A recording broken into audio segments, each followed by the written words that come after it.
Alright guys, today we are doing this first Halloween tutorial of 2015. It is basically just a stitched on face makeup tutorial. You could use this for all kinds of costumes. I think doing like a twisted celebrity impersonator would be really funny, but I wanted to throw in a creepy cinematic intro because I love having fun with these Halloween videos. So let's get started. I start off by applying a thin layer of liquid latex. Please excuse all the stuff in my sister's hair. That is just remnants from our test runs we did a few minutes before. But I applied this with a brush thinly all over her forehead. And I took a piece of 2-ply toilet paper, ripped it in half, and laid it down as flat to the skin as I possibly could on top of that liquid latex. So the trick here, well, first of all, ideally you would do this on someone who doesn't have such a small forehead. My sister has like a 3 head. In fact, the entire outer perimeter of her face is pretty small. Like there's not a whole lot of space between her cheekbone area and her ears. But you just want to go through and make the pieces of paper as thin as you can so that they fit alongside the parameters of the face.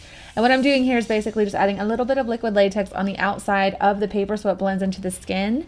And I just go in and I repeat this process over and over and over again.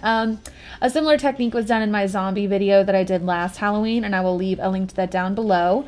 But I'm applying layers of liquid latex on top of thin layers of toilet paper. I applied it with a brush. You do not have to use a brush. I just went and bought a big old bag of like cheapy ones from Michael's or something like that. But I find the brush gives a thinner application, and a thinner application that you blend into the skin kind of helps with your edges. I'm pretty impressed with the overall technique here. The edges I was pretty happy with, except for on her chin. I feel like they were a little harsh, but if you take your time and you add thin layers of latex and thin layers of toilet paper, it should look pretty realistic. And every time I added a layer, I softly blended that latex into her actual skin tone so that once again, it wasn't such a harsh transition between the toilet paper and her skin. I want to say that I probably did this process about 7, 8, 9 times, something like that. The biggest trick here is firstly that you want to make sure that your toilet paper pieces are roughly the same size. You don't want to have too much bulk of paper in the center of the wound or the outside of the wound or not be kind of even. But also you want to wait for each layer to slightly dry before you add another one. If it gets too wet and there's too much of like kind of the goopy texture of the toilet paper and the latex piling on top of each other, it doesn't tear very easily. It doesn't stay smooth and it won't stay blended into the skin the way that you want it to. So that's just a tip. Latex can take a little while to dry. I want to say that a good 20-30 seconds, maybe up to a minute between each layer would be ideal. And then I just repeated the process along her hairline / outer part of her face. Once again, you can see kind of how little space I have to work with on her. But you just want to make sure your toilet paper sizes are thin enough to fit comfortably around the hairline. Another trick is you want to lay down some Vaseline along the hairline and on the eyebrows. I kind of forgot to do this on her because I'm a jerk. The taking off process was hilarious and she was pretty mad at me, but I should have known better. I actually did know better. I just totally got really excited about filming and forgot. But yeah, I'm just laying down, same thing I did on the forehead, layer by layer. At this point, I'm just kind of thickening it up just a little bit more and just making sure that it is as dense as I want it to be. The more layers you add, the deeper your wound is going to look. And I wanted it to look pretty gnarly and pretty deep in there, as if she really did cut my face off and sewed it onto her face, which was also cut off. Anyway, so now I'm cutting the hole in her head that's going to begin the opening of my incision. So a couple of tips here. First of all, if you're doing this on someone else, you need to be extremely careful. But what I did was, as I was cutting along the inside of the latex, I kind of pulled the scissors up so that the sharp tip of the scissor was not dragging against her forehead while I was cutting it. I was extremely careful. My sister trusts me, obviously, but if you're doing this on someone else, please practice a lot of caution because you don't want to hurt someone just for the sake of a cool makeup. And if you're doing it on yourself, it'll probably be a little bit easier to gauge where your incision is. But yeah, practice caution. Be careful. Don't hurt anyone. Word to the wise. Anyway, so then after I got the incision open, I wanted to make sure that it was kind of in the same angle I wanted it to be to fit alongside the sides of her face. You want it to be one fluid movement. You do want them to all look connected. I would say cutting them all evenly is kind of the most challenging part of this, making sure they're all in line with each other. It doesn't have to be perfect, but since I was going for a very particular kind of look in this case, I wanted it to be pretty close. Then I just took the scissors and kind of jagged, made the edges jagged so it didn't look like a nice clean cut. In the beginning intros, you see that the weapon du jour for her was a box cutter, and that would obviously create a really harsh cut and not a super clean line. So that's why I did that. Now I'm working on the inside of the wound. I start off by putting a little bit of toilet paper on top of some latex. You can layer this. I did this in the zombie tutorial I'm talking about, which I'll once again link below. But I wanted to do something a little bit different, so I mixed different textures in different parts of the wound. What you see here is just liquid latex that I laid down on a flat palette, like a mixing palette, and let it sit there and get dry, and then I peeled it off, and I'm just gluing it into her skin with some latex. And this is kind of to signify just rough texture inside the wound. It kind of looks like tendons. It kind of looks like a bone. It can be whatever you want. I just wanted to try something different. I don't like the idea of having a flat wound. I definitely like there to have some sort of dimension on the inside of it, because if you cut open something or had a severe injury like this, it wouldn't just be smooth. I mean, I guess some injuries might be that way, but this particular one would not have a smooth innard, if you will. Yeah.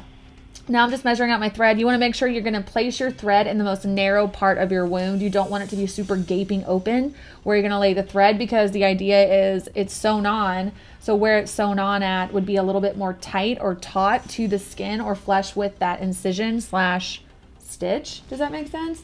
You can do that part, the stitching method, with like whatever you want. You can do staples, you can do tape, you can do a lot of thread all the way around. I just wanted to do 4 so I can have a lot more gross, gnarly grossness around the face. Just so you know. Now I am starting the process of painting. I'm just using alcohol activated paints. You can use grease paint, you can use eyeshadow, you can use face paint, you can use whatever you want, but this is just what I had handy. Kind of why I didn't want to show a lot of product shot in this video is because I don't want you guys to get too caught up on products. Special effects stuff is really just using what you have, especially if you're doing it for fun. Like, you don't need to go out and spend a lot of money, but I'm just using alcohol paint. And I did this kind of in the reverse order. Word to the wise, I wouldn't do this way. I was actually adding the dimension to the outer parts of the wound first, which is supposed to signify like the deepest areas of the cut. But what you actually want to do is to base the entire wound out in like a fleshy pink red color first, and then go in and add your darker parts, because all that happened is I added all this depth and then I covered it up anyway when I tried to base it out with the red.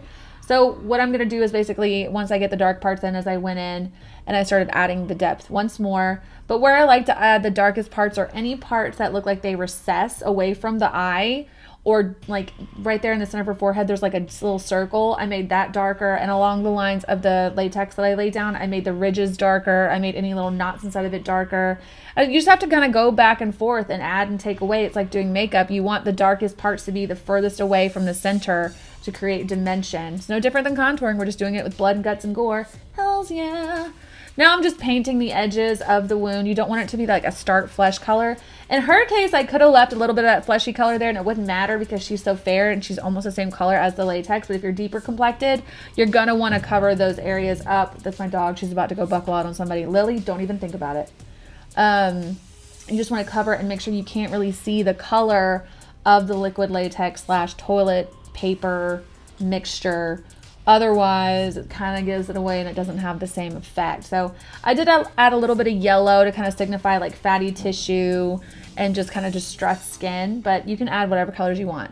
Then I took some coagulated blood from Mehron and I'm just mushing it into the very inner kind of deeper recesses of the wound. Blood is one of those things, like, I think it looks awesome, but you don't want to add too much or it will take away from the overall effect.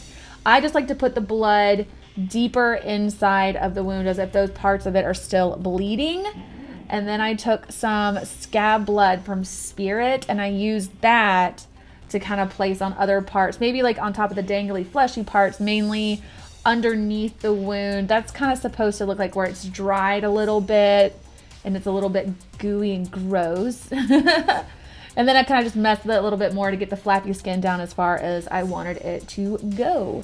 And that's kind of basically all you're going to do all the way around. But right here, I thought I'd show you something different. I forgot to put a clip of me applying it. But if you look on the right side of her face, my right, your left, you'll kind of see like this weird fibrous material. That's yarn. I just cut up some red yarn and kind of dipped it in a little bit of alcohol paint and then glued it on with latex. And then I just go in and color it. And I added a little bit more of those weird little latex pieces. Once again, just to add texture and a little bit of the appearance of just disgusting, like irritated, torn, gross, fleshy parts. You can use whatever you want on the inside though. Like I said, you can easily just add more latex, but I just wanted to experiment and try a bunch of different things. And that's all I did to kind of create that side's wound. But then I took some foundation. I blended it all over her skin. I blended it into the color, like the edges of the latex on both sides of her face. And I just did a simple beauty makeup. I wanted her overall look when it was finished to make her look just kind of crazy, which is why she has like runny mascara and smeared lipstick. But this blending the foundation into the edges part is crucial. Now that I'm looking at it here, the underside edges looked a little bit rough, but I wasn't looking on that side. Obviously, take your time. It doesn't have to be perfect, but I think it came out really cool. And I think my sister actually looked really pretty. Look how pretty you are, baby sis. Ooh, crazy girl. Give it to me.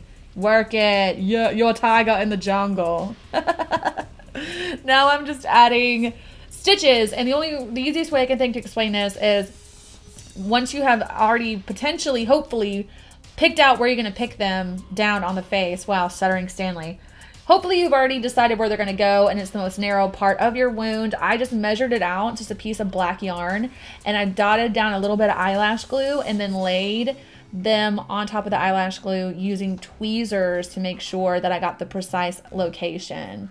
And I think it worked out pretty cool. Once again, you don't have to stitch it. You can stitch all the way around. You can use tape, staples, whatever you have, whatever like adhering method you want to use for the sake of your makeup is a really good idea, I think.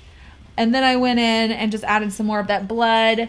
Once again, resist the urge to completely douse the injury in blood. It's so tempting once you start playing with it. I'm a total horror freak, so this stuff is just like, so much fun for me. But try not to. It does take away from the actual overall effect. It can be a bit much, but yeah, so I just went in and mixed a bunch of different bloods and stuck them in the deeper recesses of the wound. And now it's time for a selfie. I hope you guys enjoyed this look. Have a wonderful, safe, amazing Halloween. And I will be back with more makeup tutorials, Halloween and glamorous, very soon. Bye!